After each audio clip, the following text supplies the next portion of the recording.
Alhamdulillah, kita bisa melanjutkan kembali pembahasan kita berkenaan dengan surah-surah yang ada di dalam Al-Quranul Karim. As-suratul rabi'ah min surahil Quran, surat An-Nisa. Surah yang keempat daripada surah-surah di dalam Al-Quran adalah surah An-Nisa. Artinya perempuan-perempuan. Madaniyatun, diturunkan surah ini kepada baginda Rasulullah sallallahu alaihi wasallam ketika beliau hijrah dari Mekah ke Madinah. Wa ayatuha, dan ayatnya surah An-Nisa ini sittuna sab'una wa mi'ah, 176 ayat. Sesuai dengan namanya tadi, surah ini adalah surah An-Nisa, surah berkenaan tentang perempuan, yang menunjukkan bahwa di dalam surah ini banyak menceritakan tentang perempuan di samping cerita yang lain-lainnya. Di dalam surah ini Allah Subhanahu wa taala menjelaskan kepada kita dari mana perempuan itu diciptakan, dan Allah juga menjelaskan kenapa laki-laki itu lebih utama daripada perempuan. Kenapa warisan itu laki-laki dapat 2 bahagian sedangkan perempuan dapat 1 bahagian. Dan semua hal-hal yang berkaitan dengan perempuan dijelaskan oleh Allah Subhanahu wa taala banyak di dalam surah ini, yang insyaallah akan kita bahas di lain kesempatan. Qala Abdullah ibnu Mas'ud radhiyallahu anhu, Abdullah bin Mas'ud berkata, "Inna fi suratin Nisa la khamsa ayatin ma yasurruni anna bihad dunya wa ma fiha." Dalam surah An-Nisa ada 5 ayat yang lebih menyenangkan bagiku daripada dunia dan isinya.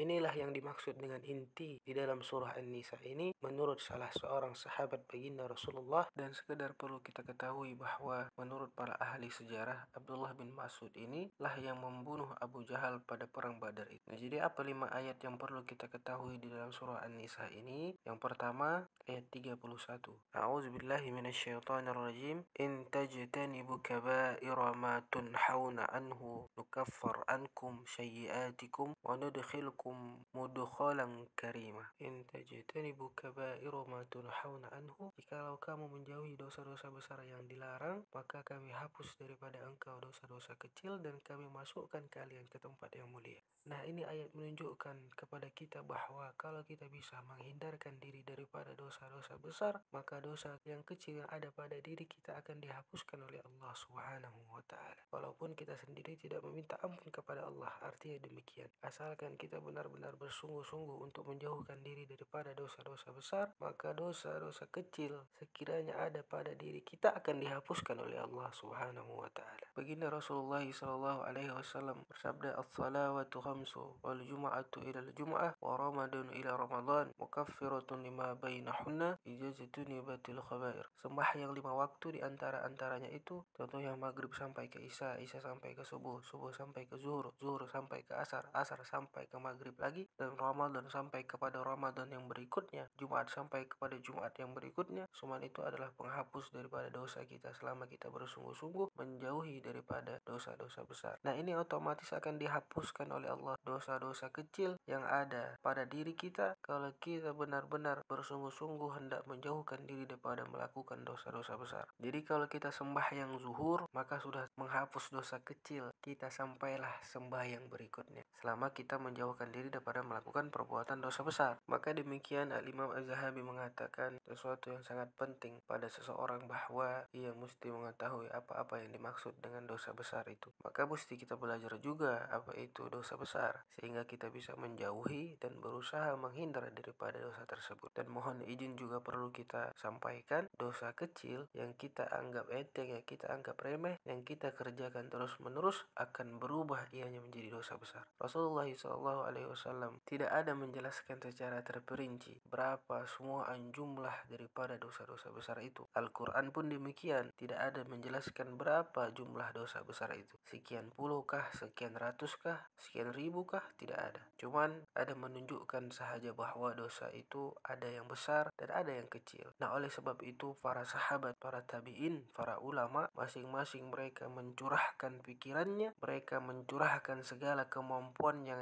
ada pada dirinya untuk meneliti apa-apa sahaja gerangan dosa-dosa besar itu yang mesti kita tinggalkan atau mesti kita jauhi. Adapun secara jelas dosa-dosa besar itu seperti meninggalkan rukun Islam yang ada 5. Nah, ini sudah jelas. Orang yang tidak mahu mengucapkan 2 kalimat syahadat berarti jelas ia kafir. Orang yang meninggalkan sembahyang sembahyang, jelas dosa besar. Orang yang meninggalkan puasa di bulan Ramadan padahal dirinya tidak ada uzur, jelas dosa besar. Orang yang tidak membayar zakat padahal ini orang mesti membayar zakat, kemudian ia tidak mau melakukan demikian, jelas dosa besar. Orang yang meninggalkan haji padahal ia mampu, jelas dosa besar. Ibnu Abbas mengatakan bahwa dosa besar itu ada 70 jumlahnya. Bahkan ada yang mengatakan 700. Ada pula sebahagian daripada ulama-ulama yang tidak menghitung jumlahnya. Cuman mereka ini memberikan kriteria. Dosa besar itu kriterianya, ciri-cirinya seperti ini. Di antaranya mereka berkata, al-kabiratu ma fiha haddun aw wa'idun aw la'nun aw tabarri aw laysa minna aw nafyu iman. Dosa besar itu adalah sesuatu yang padanya ada hukuman dunia, bila kita lakukan kita mendapatkan hukuman di dunia. Nah, itu berarti dosa besar. Atau ada janji ancaman daripada Allah Subhanahu wa taala ketika kita melakukan dosa tersebut. Contohnya akan dimasukkan Allah ke neraka. Nah, itu berarti jelas dosa besar. Atau ada ancaman, ada kalimat akan dilaknat Allah.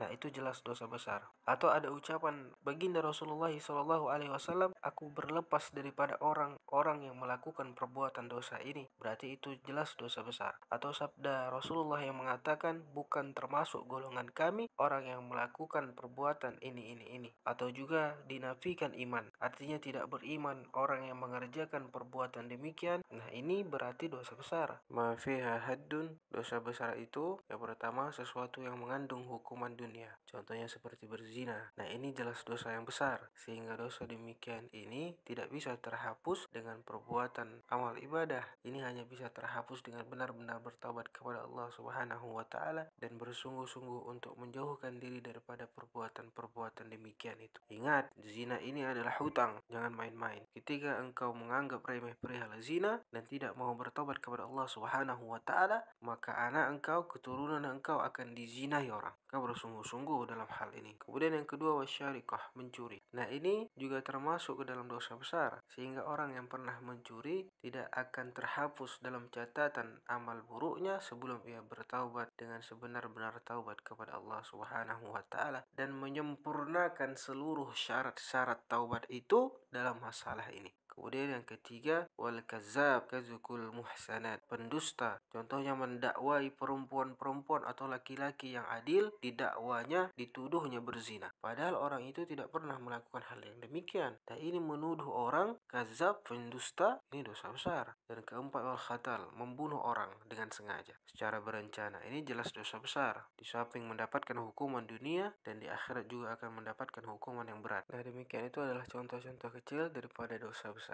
Awaidun, atau dosa besar itu juga bisa sesuatu perbuatan yang diancam oleh Allah dengan tidak masuk surga. Sesuatu yang diancam dengan masuk neraka kalau orang ini melakukan perbuatan ini. Nah, ini jelas juga dosa besar. Dalam suatu hadis disebutkan, Inna Allah Ta'ala lamma khalaqal jannah, bahwasanya manakala Allah Subhanahu wa taala sudah selesai menciptakan surga dan seluruh isinya, qala laha taqallami, ujar Tuhan, wahai surga bicaralah engkau. Faqalat, surga berkata, sa'ida man dakhalani, sangat beruntung, sungguh benar-benar bahagia orang yang masuk kepadaku, ujar surga itu. Faqala al-jabbar jalla wa ala, Allah Subhanahu wa taala berfirman kepada surga, la yaskunu fiki thamani tunafarin minan nas, tidak bisa masuk kepada engkau wahai surga 8 golongan daripada manusia-manusia ini. Nah, ini ancaman. Kalau kita melakukan satu di antara 8 ini, maka kita diancam dengan tidak masuk surga. Berarti ini dosanya besar. Maka dosa besar ini hanya bisa terhapus kalau kita bersungguh-sungguh bertaubat kepada Allah Subhanahu wa taala dan bersungguh-sungguh meninggalkannya. Apapun dosa itu, sesungguhnya Allah Subhanahu wa taala akan mengampunkan dosa kita. Nah, kita kurang sehat pada hari ini, alhamdulillah. Tak rela, minta ampun, minta maaf dunia akhirat. Nah, sekiranya cukup dulu sampai di sini. Insyaallah di lain kesempatan kita akan melanjutkan kembali. Afdal zikri fa'lam annahu la ilaha illallah,